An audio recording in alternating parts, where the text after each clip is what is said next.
कटारे। और आपको बता दें कि पीएम नरेंद्र मोदी थोड़ी देर में मन की बात करेंगे, जनता से अपने विचार साझा करेंगे। कोरोना किसान बिल पर माना जा रहा है कि इस बार उनके इस मन की बात का फोकस हो सकता है। कोरोना और किसान बिल पर वो अपनी मन की बात साझा कर सकते हैं। दरअसल ये दो बड़े मसले इस वक्त देश में बने हुए हैं।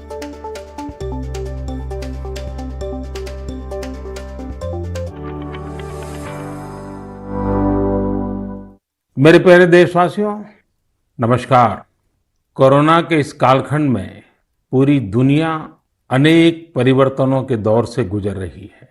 आज जब 2 गज की दूरी एक अनिवार्य जरूरत बन गई है, तो इसी संकट काल ने परिवार के सदस्यों को आपस में जोड़ने और करीब लाने का काम भी किया है।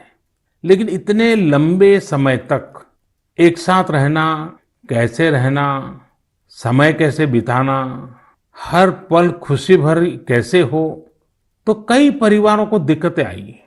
और उसका कारण था कि जो हमारी परंपराएं थे, जो परिवार में एक प्रकार से संस्कार सरिता के रूप में चलती थी, उसकी कमी महसूस हो रही है। ऐसा लग रहा है कि बहुत से परिवार हैं जहां से सब कुछ खत्म हो चुका है, और इसके कारण उस कमी के रहते हुए इस संकट के काल को बिताना भी परिवारों के लिए थोड़ा मुश्किल हो गया। और उसमें एक महत्वपूर्ण बात क्या थी? हर परिवार में कोई न कोई बुजुर्ग, बड़े व्यक्ति परिवार के कहानियां सुनाया करते थे और घर में नई प्रेरणा, नई ऊर्जा भर देते हैं। हमें जरूर एहसास हुआ होगा कि हमारे पूर्वजों ने जो विधाएं बनाई थी वो आज भी कितनी महत्वपूर्ण है, और जब नहीं होती हैं तो कितनी कमी महसूस होती है। ऐसी ही एक विधा, जैसे मैंने कहा, कहानी सुनाने की कला, स्टोरी टेलिंग। साथियों, कहानियों का इतिहास उतना ही पुराना है जितनी की मानव सभ्यता। Where there is a soul there is a story. कहानियां लोगों के रचनात्मक और संवेदनशील पक्ष को सामने लाती हैं, उसे प्रकट करती हैं। कहानी की ताकत को महसूस करना हो तो जब कोई माँ अपने छोटे बच्चों को सुलाने के लिए या फिर उसे खाना खिलाने के लिए कहानी सुना रही होती है, तब देखें। मैं अपने जीवन में बहुत लंबे अरसे तक एक परिव्राजक के रूप में रहा। घुमंत ही मेरी जिंदगी थी। हर दिन नया गांव, नए लोग, नए परिवार। लेकिन जब मैं परिवारों में जाता था तो मैं बच्चों से जरूर बात करता था, और कभी कभी बच्चों को कहता था कि चलो भाई मुझे कोई कहानी सुनाओ। तो मैं हैरान था। बच्चे मुझे कहते थे, नहीं अंकल, कहानी नहीं, हम चुटकुला सुनाएंगे। और मुझे भी वो यही कहते थे कि अंकल आप हमें चुटकुला सुनाओ। यानी उनको कहानी से कोई परिचय ही नहीं था। ज्यादातर उनकी जिंदगी चुटकुलों में समाहित हो गई थी। साथियों, भारत में कहानी कहने की या कहें किस्सा गोई की एक समृद्ध परंपरा रही है। हमें गर्व है कि हम उस देश के वासी हैं जहां हितोपदेश और पंचतंत्र की परंपरा रही है, जहां कहानियों में पशु पक्षियों और परियों की काल्पनिक दुनिया गढ़ी गई ताकि विवेक और बुद्धिमत्ता की बातों को आसानी से समझाया जा सके।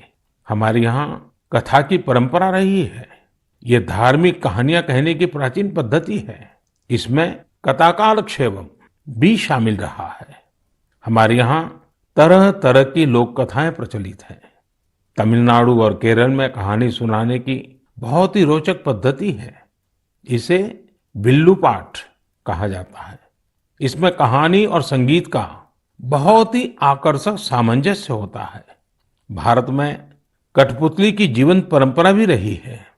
इन दिनों साइंस और साइंस फिक्शन से जुड़ी कहानियां एवं कहानी कहने की विधा लोकप्रिय हो रही है। मैं देख रहा हूं कि कई लोग किस्सा गोई की कला को आगे बढ़ाने के लिए सराहनीय पहल कर रहे हैं। मुझे gaathastory.in जैसी वेबसाइट के बारे में जानकारी मिली, जिसे अमर व्यास बाकी लोगों के साथ मिलकर चलाते हैं। अमर व्यास IIM अहमदाबाद से MBA करने के बाद विदेशों में चले गए, फिर वापस आए। इस समय बेंगलुरु में रहते हैं और समय निकालकर कहानियों से जुड़ा इस प्रकार का रोचक कार्य कर रहे हैं। कई ऐसे प्रयास भी हैं जो ग्रामीण भारत की कहानियों को खूब प्रचलित कर रहे हैं। वैशाली व्यवहारे देशपांडे जैसे कई लोग हैं जो इसे मराठी में भी लोकप्रिय बना रहे हैं। चेन्नई की श्री विद्या वीर राघवन भी हमारी संस्कृति से जुड़ी कहानियों को प्रचारित प्रसारित करने में जुटी है। वहीं कथालय और the Indian story telling network नाम की 2 वेबसाइट भी इस क्षेत्र में जबरदस्त कार्य कर रही हैं। गीता रामानुजम ने kathalaya.org में कहानियों को केंद्रित किया है। वहीं the Indian story telling network के जरिए भी अलग अलग शहरों के स्टोरी टेलर्स का नेटवर्क तैयार किया जा रहा है। बेंगलुरु में एक विक्रम श्रीधर है जो बापू से जुड़ी कहानियों को लेकर बहुत उत्साहित हैं। और भी कई लोग इस क्षेत्र में काम कर रहे होंगे।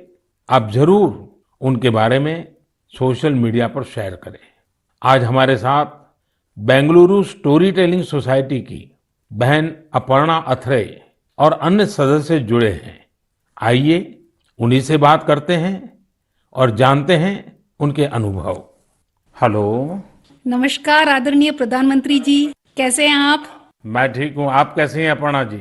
बिल्कुल बढ़िया सर जी। सबसे पहले मैं बैंगलोर स्टोरी टेलिंग सोसाइटी की ओर से धन्यवाद देना चाहती हूँ कि आपने हमारे जैसे कलाकारों को इस मंच पे बुलाया है और बात कर रहे हैं। और मैंने सुना है कि आज तो शायद आपकी पूरी टीम भी आपके साथ बैठी हुई है।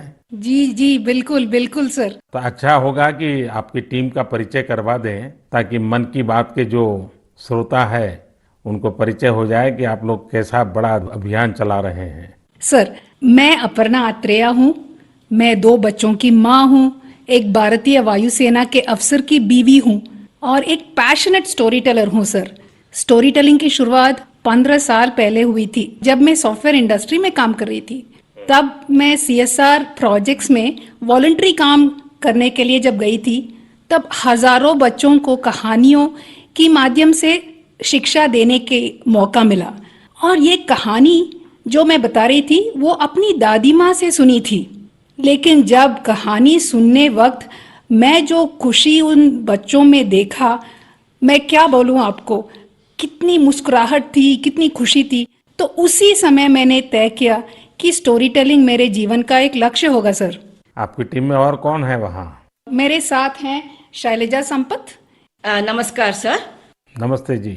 मैं शैलजा संपत बात कर रही हूँ।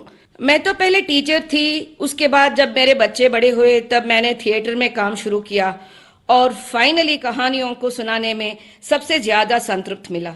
धन्यवाद। मेरे साथ सौम्या है। नमस्कार सर। नमस्ते जी। मैं हूँ सौम्या श्रीनिवासन। मैं एक साइकोलॉजिस्ट हूँ। मैं जो काम करती हूँ बच्चों और बड़े लोगों के साथ, उसमें मैं कहानियों के द्वारा मनुष्य के नव रसाओं को जगाने में कोशिश करती हूँ और उसके साथ चर्चे भी करती हूँ। ये मेरी लक्ष्य है, healing and transformative story telling. नमस्ते सर। नमस्ते जी। मेरा नाम अपर्णा जयशंकर है। वैसे तो मेरे सौभाग्य है कि मैं अपनी नाना नानी और दादी के साथ इस देश के विभिन्न भागों में पली हूँ, इसीलिए रामायण, पुराणों और गीता की कहानियां मुझे विरासत में हर रात को मिलती थी। और बैंगलोर स्टोरी टेलिंग सोसाइटी जैसी संस्था है तो मुझे तो स्टोरी टेलर बनना ही था। मेरे साथ मेरे साथी लावण्या प्रसाद है। लावण्या जी नमस्ते। नमस्ते sir. I am an electrical engineer turned professional storyteller. Sir, I grew up listening to stories from my grandfather. I work with senior citizens in my special project called Roots, where I help them document their life stories for their families. Lavanya ji आपको बहुत बधाई। और जैसा आपने कहा, मैंने भी एक बार मन की बात में सबको कहा था कि आप परिवार में अपने दादा दादी नाना नानी हैं तो उनसे उनके बचपन की कहानियां पूछिए और उसको टैप कर लीजिए, रिकॉर्ड कर लीजिए, बहुत काम आएगा, ये मैंने कहा था। लेकिन मुझे अच्छा लगा कि एक तो आप सबने जो परिचय दिया अपना, उसमें भी आपकी कला, आपकी कम्युनिकेशन स्किल और बहुत ही कम शब्दों में बहुत ही बढ़िया ढंग से आपने अपना परिचय करवाया, इसलिए भी मैं आपको बधाई देता हूँ। Thank you sir, thank you. अब जो हमारे श्रोता लोग हैं मन की बात के, उनका भी मन करता होगा कहानी सुनने का। क्या मैं आपको रिक्वेस्ट कर सकता हूँ, एक तो कहानी सुनाएं आप लोग? जी बिल्कुल, ये तो हमारा सौभाग्य है जी। चलिए चलिए सुनते हैं कहानी एक राजा की। राजा का नाम था कृष्णदेवराय और राज्य का नाम था विजयनगर। अब राजा हमारे थे तो बड़े गुणवान, अगर उनमें कोई खोट बतानी ही था तो वो था उनका अधिक प्रेम अपने मंत्री तेनालीरामा की ओर और दूसरा भोजन की ओर। राजा जी हर दिन दोपहर के भोजन के लिए बड़े आस से बैठते थे कि आज कुछ अच्छा बना होगा, और हर दिन उनके बावर्ची उन्हें वही बेजान सब्जियां खिलाते थे। तुरई, लौकी, कद्दू, टिंडा, उफ। ऐसे ही एक दिन राजा ने खाते खाते गुस्से में थाली फेंक दिया और अपने बावर्ची को आदेश दिया, या तो कल कोई दूसरा स्वादिष्ट सब्जी बनाना या फिर कल मैं तुम्हें सूली पे चढ़ा दूंगा। बावर्ची बेचारा डर गया। अब नई सब्जी के लिए वो कहाँ जाए? बावर्ची भागा भागा चला सीधे तेनालीरामा के पास और उसे पूरी कहानी सुनाई। सुनकर तेनालीरामा ने बावर्ची को उपाय दिया। अगले दिन राजा दोपहर के भोजन के लिए आए और बावर्ची को आवाज दिए, आज कुछ नया स्वादिष्ट बना है या मैं सूली तैयार कर दूं? डरे हुए बावर्ची ने झटपट से थाली सजाया और राजा के लिए गर्मा गर्म खाना परोसा। थाली में नई सब्जी थी। राजा उत्साहित हुए और थोड़ी सी सब्जी चखे। वाह, क्या सब्जी थी! न तुरई की तरह फीकी थी, न कद्दू की तरह मीठी थी। बावर्ची ने जो भी मसाला भून के कूट के डाला था सब अच्छी तरह से चढ़ी थी। उंगलियां चाटते हुए संतुष्ट राजा ने बावर्ची को बुलाया और पूछा कि यह कौन सी सब्जी है, इसका नाम क्या है? जैसे सिखाया गया था वैसे ही बावर्ची ने उत्तर दिया, महाराज ये मुकुटधारी बैंगन है। प्रभु, ठीक आप ही की तरह यह भी सब्जियों का राजा है और इसीलिए बाकी सब्जियों ने बैंगन को मुकुट पहनाया। राजा खुश हुए और घोषित किए, आज से हम यही मुकुटधारी बैंगन खाएंगे और सिर्फ हम ही नहीं, हमारे राज्य में भी सिर्फ बैंगन ही बनेगा और कोई सब्जी नहीं बनेगी। राजा और प्रजा दोनों खुश थे। यानी पहले पहले तो सब खुश थे कि उन्हें नई सब्जी मिली है, लेकिन जैसे ही दिन बढ़ते गए सुर थोड़ा कम होता गया। एक घर में बैंगन भरता तो दूसरे के घर में बैंगन भाजा, एक के यहाँ कत्ते का सांबार तो दूसरे के यहाँ वांगी बात। एक ही बैंगन बेचारा कितना रूप धारण करे। धीरे धीरे राजा भी तंग आ गए, हर दिन वही बैंगन। और एक दिन ऐसे आया कि राजा ने बावर्ची को बुलाया और खूब डांटा, तुमसे किसने कहा कि बैंगन के सर में मुकुट है? इस राज्य में अब से कोई बैंगन नहीं खाएगा। कल से बाकी कोई भी सब्जी बनाना, लेकिन बैंगन मत बनाना। जैसे आपकी आज्ञा महाराज, कह के बावर्ची सीधा गया तेनालीरामा के पास। तेनालीरामा ने के पांव पड़ते हुए कहा कि मंत्री जी धन्यवाद, आपने हमारी प्राण बचा ली। आपके सुझाव की वजह से हम कोई भी सब्जी राजा जी को खिला सकते हैं। तेनालीरामा हंसते हुए कहा, वो मंत्री ही क्या जो राजा को खुश न रख सके। और इसी तरह राजा कृष्णदेवराय और मंत्री तेनालीरामा की कहानियां बनती रही और लोग सुनते रहे। धन्यवाद। आपने बात में इतनी एग्जैक्टनेस थी, इतनी बारीकियों को पकड़ा था। मैं समझता हूँ बच्चे बड़े जो भी सुनेंगे कई चीजों का स्मरण रखेंगे। बहुत बढ़िया ढंग से आपने बताया। और विशेष कोइंसिडेंस ऐसा है कि देश में पोषण माह चल रहा है और आपकी कथा भोजन से जुड़ी हुई है। और मैं जरूर ये जो स्टोरी टेलर्स आप लोग हैं और भी लोग हैं, हमें किस प्रकार से हमारे देश की नई पीढ़ी को हमारे महान महापुरुष, महान माताएं बहनें जो हो गई हैं, कथाओं के माध्यम से उनके साथ कैसे जोड़ा जाए। हम कथा शास्त्र को और अधिक कैसे प्रचारित करें, पॉपुलर करें और हर घर में अच्छी कथा कहना, अच्छी कथा बच्चों को सुनाना, ये जाने जीवन की बहुत बड़ी क्रेडिट हो। ये वातावरण कैसे बनाए, उस दिशा में हम सब ने मिलकर काम करना चाहिए। लेकिन मुझे बहुत अच्छा लगा आप लोगों से बात करने कर और मैं आप सबको बहुत शुभकामनाएं देता हूँ। धन्यवाद। धन्यवाद सर। कहानी के द्वारा संस्कार सरिता को आगे बढ़ाने वाली इन बहनों को हमने सुना। मैं जब उनसे फोन पे बात कर रहा था, इतनी लंबी बात थी, तो मुझे लगा कि मन की बात के समय की सीमा है, तो मेरे उनसे जो बातें हुई है वो सारी बातें मैं मेरे नरेंद्र मोदी ऐप पर अपलोड करूंगा। पूरी कथाएं जरूर वहां सुनिए। अभी मन की बात में तो मैंने उसका बहुत छोटा सा अंश ही आपके सामने प्रस्तुत किया है। मैं जरूर आपसे आग्रह करूंगा, परिवार में हर सप्ताह आप कहानियों के लिए कोई समय निकालिए और ये भी कर सकते हैं कि परिवार के हर सदस्य को हर सप्ताह के लिए एक विषय तय करें। जैसे मानो करुणा है, संवेदनशीलता है, पराक्रम है, त्याग है, शौर्य है, कोई एक भाव, और परिवार के सभी सदस्य उस सप्ताह एक ही विषय पर सबके सब लोग कहानी ढूंढेंगे और परिवार के सब मिलकर के एक एक कहानी कहेंगे। आप देखिए परिवार में कितना बड़ा खजाना हो जाएगा, रिसर्च का कितना बढ़िया काम हो जाएगा, हर किसी को कितना आनंद आएगा और परिवार में एक नई प्राण, नई ऊर्जा आएगी। उसी प्रकार से हम एक काम और भी कर सकते हैं। मैं कथा सुनाने वाले सबसे आग्रह करूंगा, हम आजादी के 75 वर्ष मनाने जा रहे हैं। क्या हम हमारी कथाओं में पूरे गुलामी के कालखंड की जितनी प्रेरक घटनाएं हैं उनको कथाओं में प्रचारित कर सकते हैं? विशेषकर 1857 से 1947 तक हर छोटी मोटी घटना से हम हमारी नई पीढ़ी को कथाओं के द्वारा परिचित करा सकते हैं। मुझे विश्वास है कि आप लोग जरूर इस काम को करेंगे। कहानी कहने की ये कला देश में और अधिक मजबूत बने, और अधिक प्रचारित हो और सहज बने, इसलिए आओ हम सब प्रयास करें। मेरे प्यारे देशवासियों, आइए कहानियों की दुनिया से अब हम 7 समंदर पार चलते हैं। ये आवाज सुनिए। नमस्ते भाइयों और बहनों, मेरा नाम शेरू डमले है। मैं वेस्ट अफ्रीका के एक देश माली से हूँ। मुझे फरवरी में भारत में विश्व के सबसे बड़े धार्मिक त्योहार कुंभ मेला में शामिल होने का अवसर मिला। मेरे लिए ये बहुत ज्यादा गर्व की बात है। मुझे कुंभ मेला में शामिल होकर बहुत अच्छा लगा और भारत के कल्चर को देखकर बहुत कुछ सीखने को मिला। मैं विनती करना चाहता हूँ कि हम लोगों को एक बार फिर भारत विजिट करने का अवसर दिया जाए ताकि हम और भारत के बारे में सीख सकें। नमस्ते। है ना मजेदार? तो ये थे माली के सेदू देम्बेले। माली भारत से दूर पश्चिम अफ्रीका का एक बड़ा और लैंडलॉक्ड देश है। सेदू देम्बेले माली के एक शहर कीटा के एक पब्लिक स्कूल में शिक्षक हैं।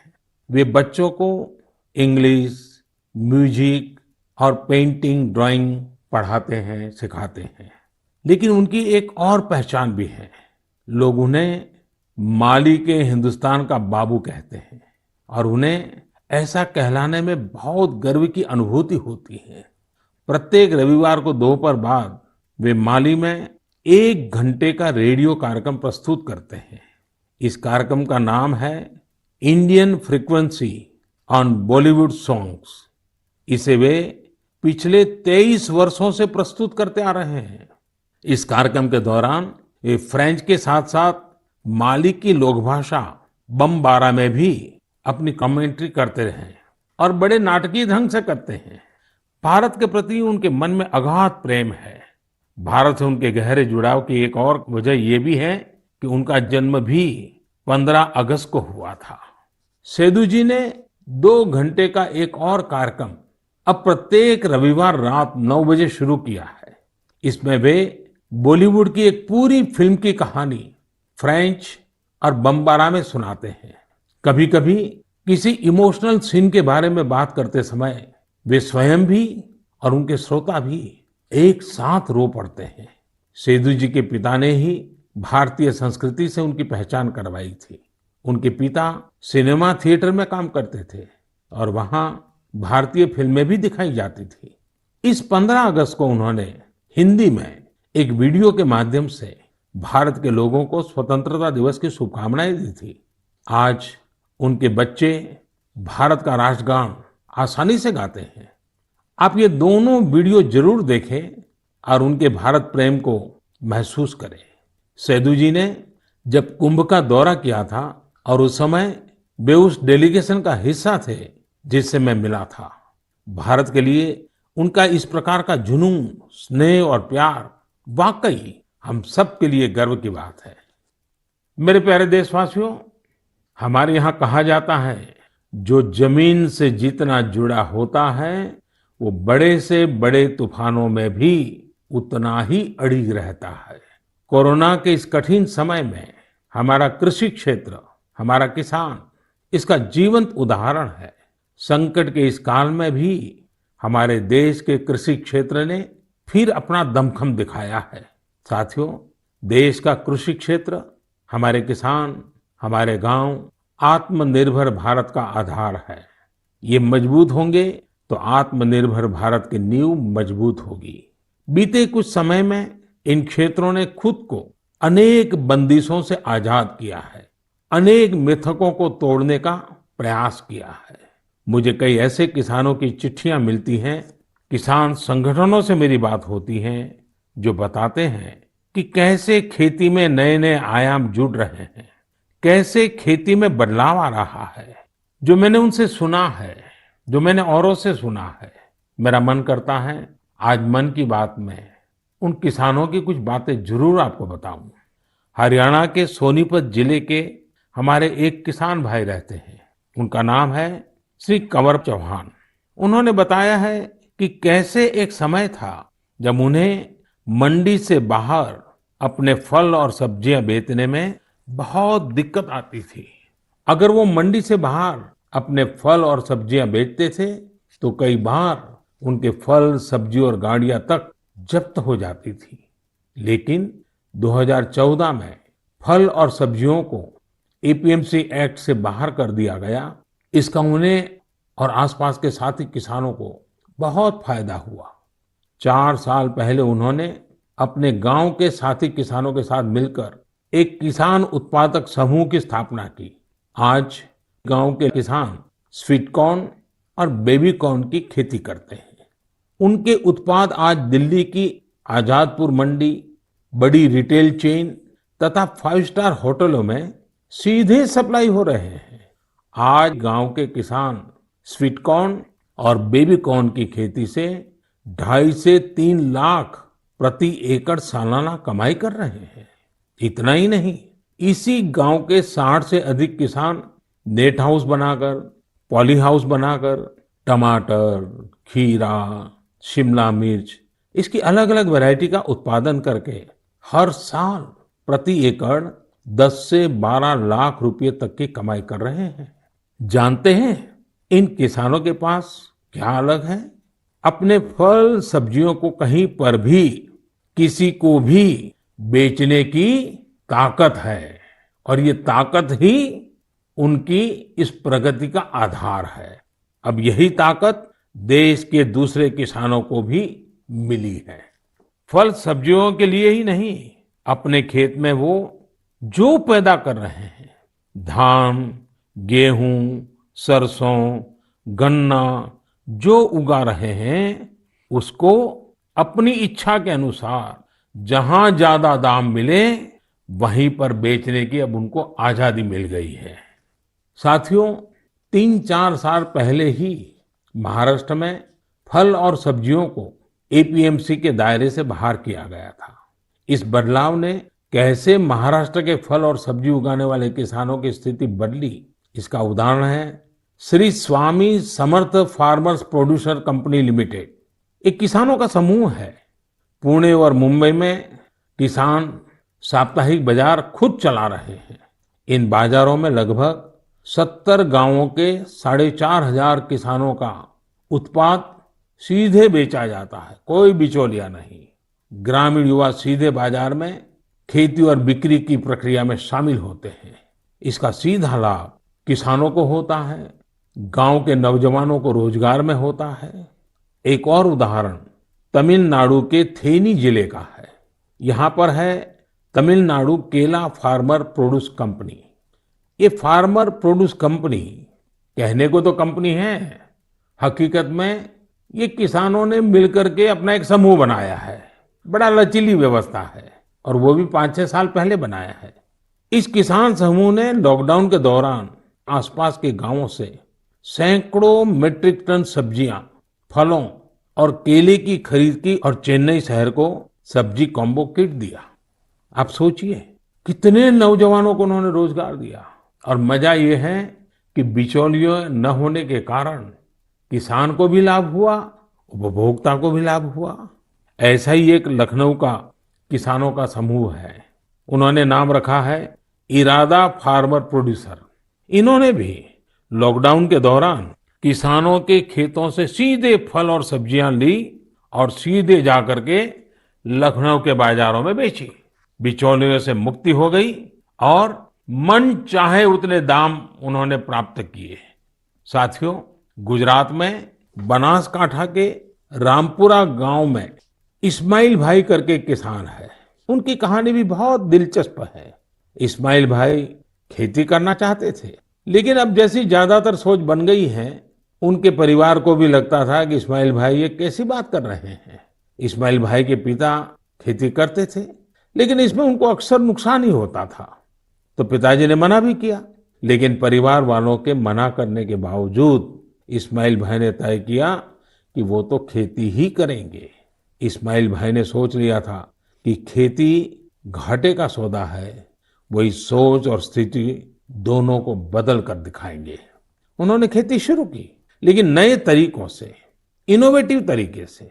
उन्होंने ड्रिप से सिंचाई करके आलू की खेती शुरू की और आज उनके आलू एक पहचान बन गए हैं।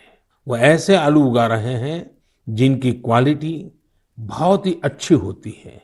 इस्माइल भाई ये आलू सीधे बड़ी बड़ी कंपनियों को बेचते हैं, बिचौलियों का नामो निशान नहीं, और परिणाम अच्छा मुनाफा कमा रहे हैं।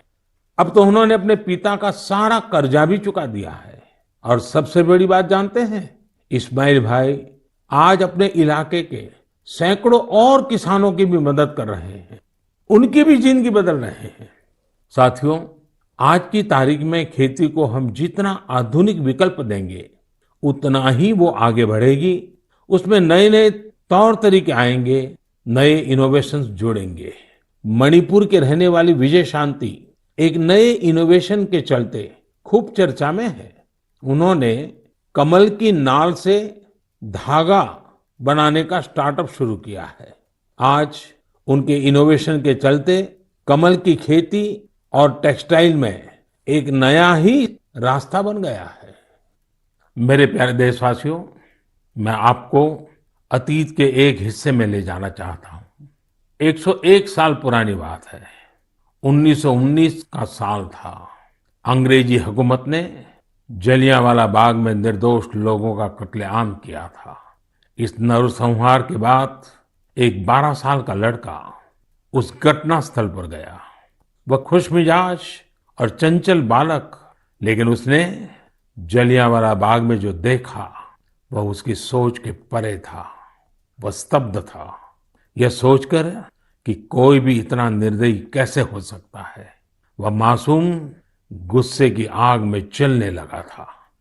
उसी जलियांवाला बाग में उसने अंग्रेजी शासन के खिलाफ लड़ने की कसम खाई। क्या आपको पता चला कि मैं किसकी बात कर रहा हूं? हाँ, मैं शहीद वीर भगत सिंह की बात कर रहा हूं। कल 28 सितंबर को हम शहीद वीर भगत सिंह की जयंती मनाएंगे। मैं समस्त देशवासियों के साथ साहस और वीरता की प्रतिमूर्ति शहीद वीर भगत सिंह को नमन करता हूं। क्या आप कल्पना कर सकते हैं, एक हुकूमत जिसका दुनिया के इतने बड़े हिस्से पर शासन था, इसके बारे में कहा जाता था कि उनके शासन में सूर्य कभी अस्त नहीं होता। इतनी ताकतवर हुकूमत एक 23 साल के युवक से भयभीत हो गई थी।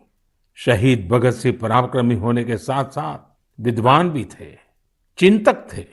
अपने जीवन की चिंता किए बगैर भगत सिंह और उनके क्रांतिवीर साथियों ने ऐसे साहसिक कार्यों को अंजाम दिया जिनका देश की आजादी में बहुत बड़ा योगदान रहा। शहीद वीर भगत सिंह के जीवन का एक और खूबसूरत पहलू यह है कि वे टीम वर्क के महत्व को बखूबी समझते थे।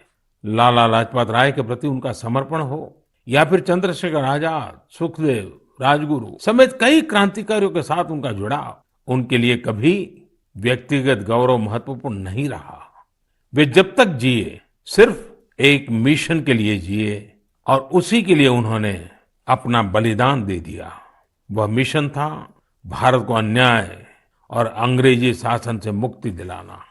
मैंने नमो ऐप पर हैदराबाद के अजय एस जी का एक कमेंट पढ़ा। अजय जी लिखते हैं, आज के युवा कैसे भगत सिंह जैसे बन सकते हैं। देखिए, हम भगत सिंह बन पाए या न बन पाए, लेकिन भगत सिंह जैसा देश प्रेम, देश के लिए कुछ कर गुजरने का जज्बा जरूर हम सबके दिलों में हो। शहीद भगत सिंह को यही हमारी सबसे बड़ी श्रद्धांजलि होगी। 4 साल पहले लगभग यही समय था जब सर्जिकल स्ट्राइक के दौरान दुनिया ने हमारे जवानों के साहस, शौर्य और निर्भीकता को देखा था। हमारे बहादुर सैनिकों का एक ही मकसद और एक ही लक्ष्य था, हर कीमत पर भारत मां के गौरव और सम्मान की रक्षा करना। उन्होंने अपनी जिंदगी की जरा भी परवाह नहीं की।